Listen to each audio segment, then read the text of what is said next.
Kamakhyanagar block बड़स्वाल सरकारी उच्च विद्यालयर सुवर्ण जयंती समारोह अनुष्ठित होई जाइछि।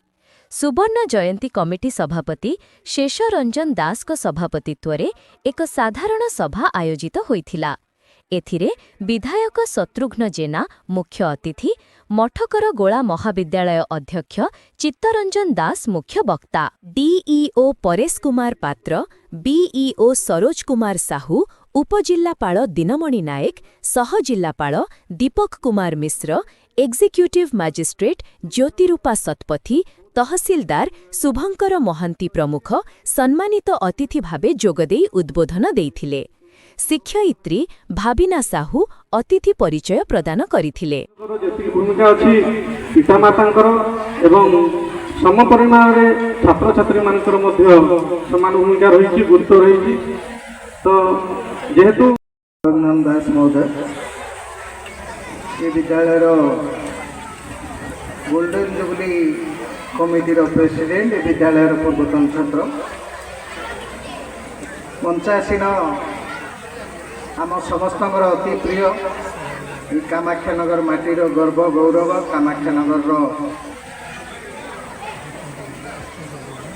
मान्यवर विधायक श्रीयुक्त शत्रुघ्न जेना महोदय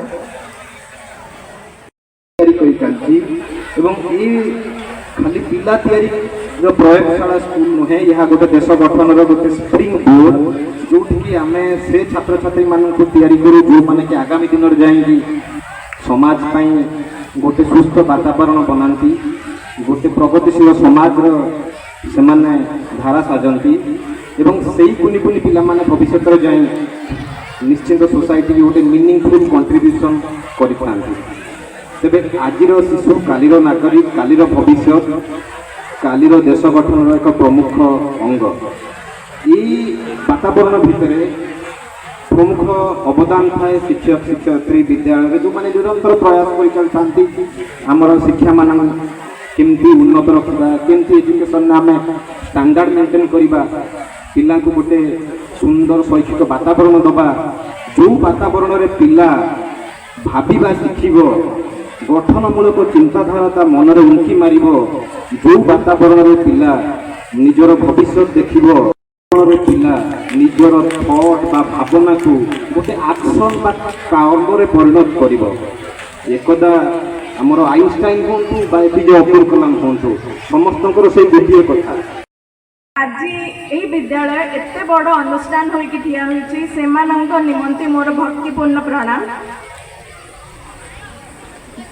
आज एटी सब एते लोगों को एकाठी देखिकी मुख्यतः स्पेशली छोट छोट स्टूडेंट्स मानू छात्र छात्री मानू देखिकी मोर निजर स्कूल डेज मन पड़ जाऊँगी। आम आम निज एनुअल फंक्शन हो, जो स्कूल में किसी फंक्शन हो, आम केमती कॉस्ट्यूम किणा हम, कौन को गीत नाच हम, कौन हम, ये जो एक्साइटेड था। आज मुझे देखुची पिला माने बहुत एक्साइटेड है प्रिपेयर होके आसछंती। आई नो समस्ते बहुत भल परफॉर्मेंस करेंगे, गीत भी से गाइले बहुत भल गाइले। तेरे मुझे पिला उद्देश्य आज खाली दीपद कहबी, दी कथा कहबी दीटा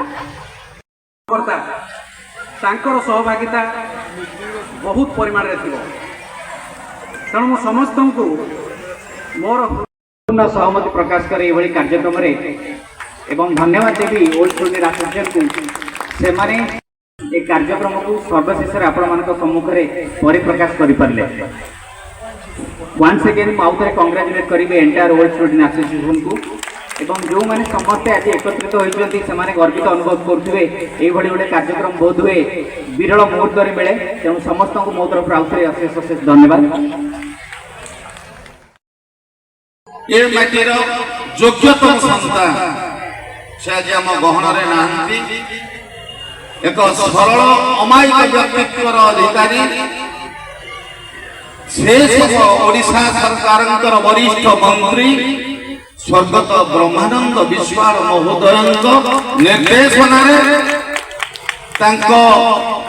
प्रयोजन ये विद्यालय 1974 मसीह जन्म नहीं एवं सेतेबेले बड़सुआल पंचायतर भौगोलिक स्थिति संपूर्ण अलग थिला।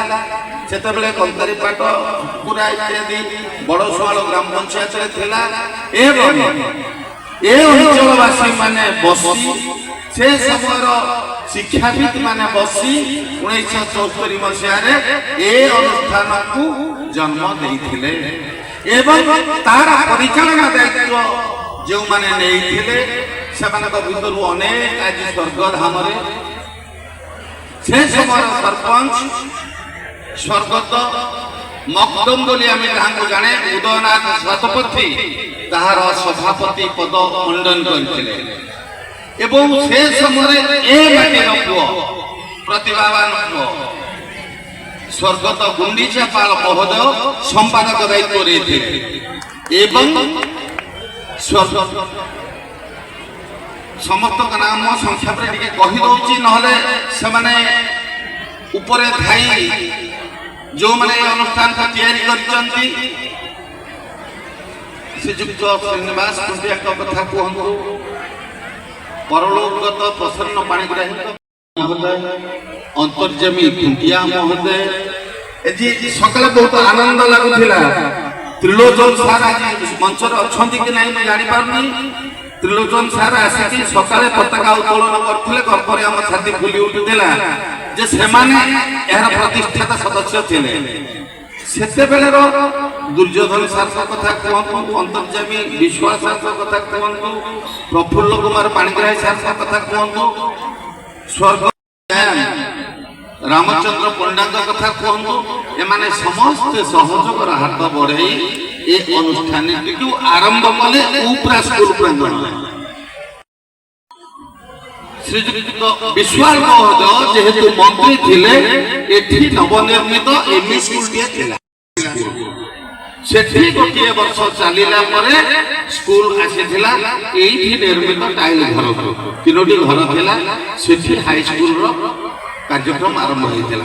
ତା ପରବର୍ତ୍ତୀ ପର୍ଯ୍ୟାୟରେ ଯେତେବେଳେ ଏମଇ ସ୍କୁଲ ଆସିଗଲା ଏଠିକୁ, ଏଠି ପାଟି ଘର ନିର୍ମାଣ ହେଲା।